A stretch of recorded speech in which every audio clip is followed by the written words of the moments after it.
Okay, so we're going to start section 2, statistical decision making.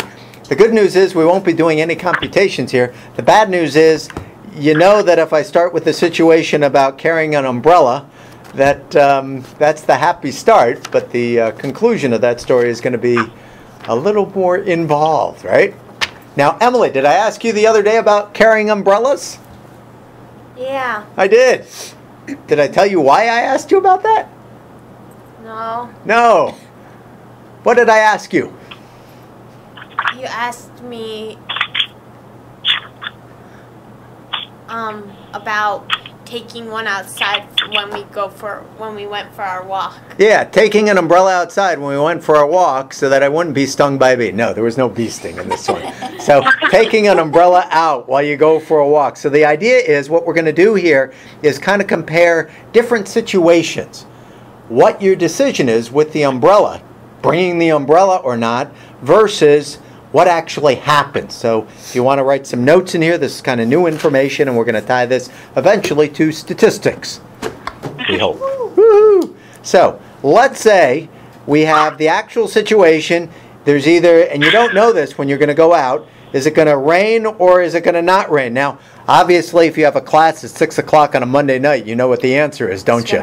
It's going to rain. It's going to thunderstorm. Beverly, was it real bad last week where you were? Is that why you weren't able to join us? Yeah, it was bad, and I think it messed with my allergies too because I ended up getting sick after it started. Oh, bless your heart. So we have examples of statistics with thunderstorms, and you even brought in allergies and asthma. So that's great for me. So thanks for doing that, Beverly. I'll send you the check really soon. So anyway, the situation is, it's either, and we don't know this going in, it's either going to be a rain event or it's not going to rain. And so the decision, and I couldn't write this in the margins, but if you want to write it in your margins, the decision is either bring the umbrella or don't bring the umbrella. So on the top line there, bring umbrella. The bottom line, don't bring umbrella. It was just hard to write that in because word and tables kind of weird. So let's say that you decide to bring the umbrella and there's no rain.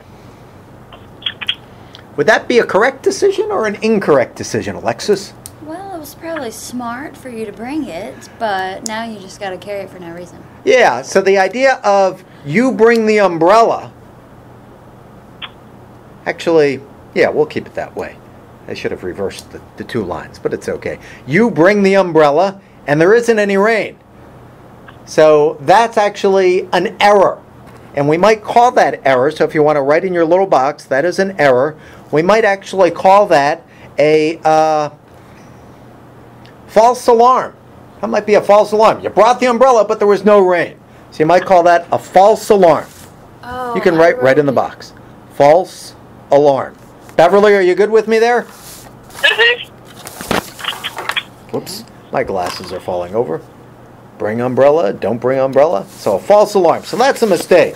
Let's go over the second situation on that row. You bring the umbrella and it rains. Success. That's a correct decision. You can write CD, correct decision. We might call that, for later terms, a hit. You might call that a hit. Now, I got to ask you in a little trivial game here. Have you guys ever played the game Battleship? Oh, yes. You know I have. I played it with you Yep. once. I'm sorry. Memories were distorted due to my accident. Hit. You sunk my battleship, right? So that's a hit. You guess the square and you get a hit. So a hit is where you make a decision, you bring the umbrella, and it rains. That was a good, correct decision. So that's a hit. Let's go down to the bottom. You don't bring the umbrella and it doesn't rain. Now, Emily, when we walked at Happy Hollows, did we bring the umbrella? No. Nope. Did it rain? No. So was that a good decision? Yeah. Actually, no, because if I had the damn umbrella, I would have stuck it onto the bee and I would have never gotten stuck. But that's a different story. That's not true. That's correct. You would have still gotten stung. We call that a correct no decision. So it's like do nothing. Correct no decision. Oh. You got that, Em? Correct no decision. You can write it right in there. Oh. You're that's not. Yeah. Is that still a hit? It's not called a hit. It's a correct decision. You'll Correct see no later. decision. A correct no decision. Okay. And then in the final box, it does not, or you do not bring the umbrella and it rains. Good or bad, Alexis? Error. That would be an error.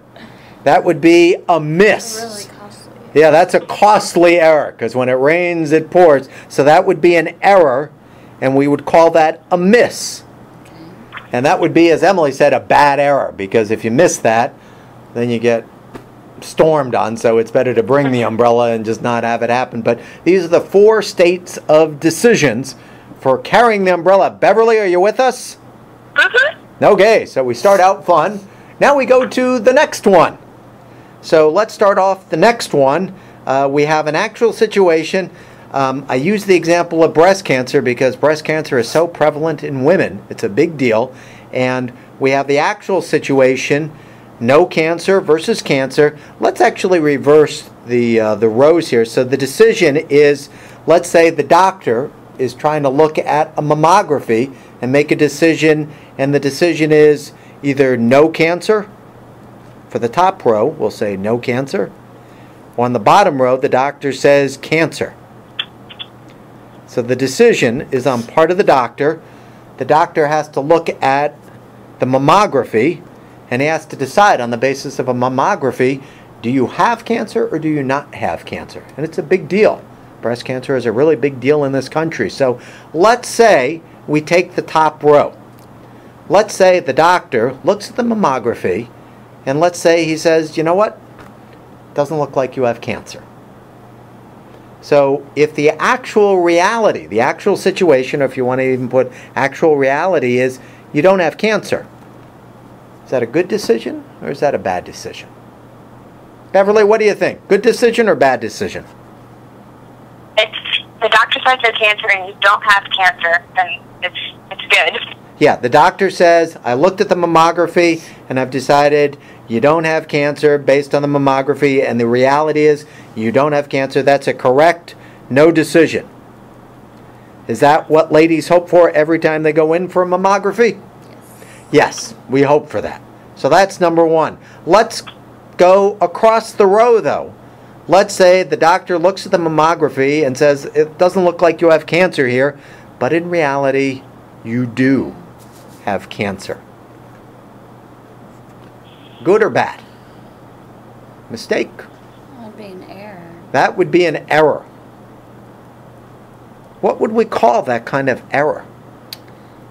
Think back to Wait, the doctor says... The doctor looks at the mammography and he says, it doesn't look like you have cancer, but in reality you do. Would that be a miss? That would be, exactly, that would be a miss. That would be called a miss. That would be called a miss. Beverly, is that working for you? Okay, so that would be called a miss. That's a really big problem, isn't it? That's a really costly error. Yeah, but that doesn't happen. Well, it does.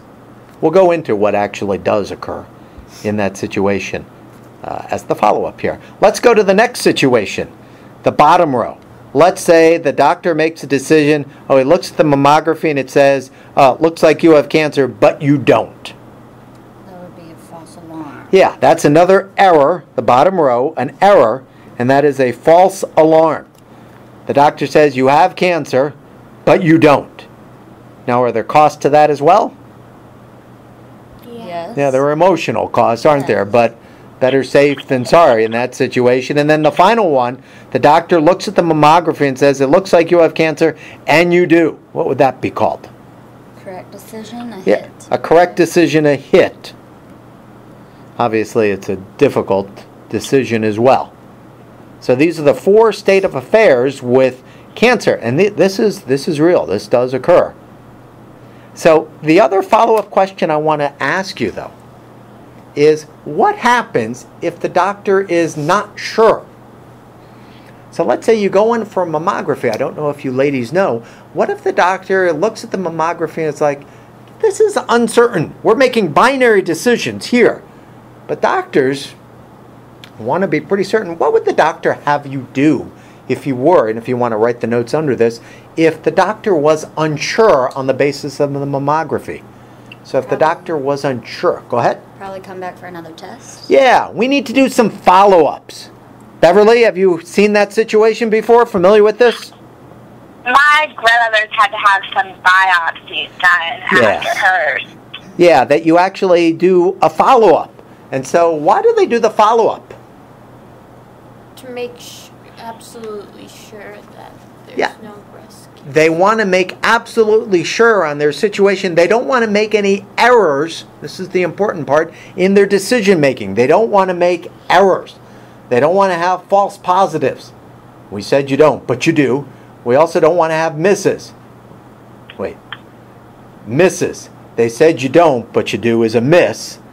And false positives. Yeah, you have cancer, but you don't. They don't want to have that happen. So they do follow-up tests to make correct decisions. Because we don't like errors. Errors are bad in that situation. So they'll do follow-ups. What is the impact, though, if you're in that situation and you're a lady and you have the mammography done, and then the doctor says, we need to do some follow-up? What happens to the women emotionally? You freak out. You freak out. Why do you freak out? Because you're more than likely going to think that something's not right, so you more than likely are going to have breast cancer or a bad result. Yes, you always hope that it's going to be a correct no decision and you'll be fine. If he says or she says follow-up, you know you're in that realm where it might be the case. So it leads to a lot of stress. But it is actually the statistical decision-making situation. So you should understand these as statistical decision-making. Does that make sense, Emily? Yeah. Beverly, is that good for you? Mm-hmm. Okay, then we're going to get on. I'm going to stop the tape here.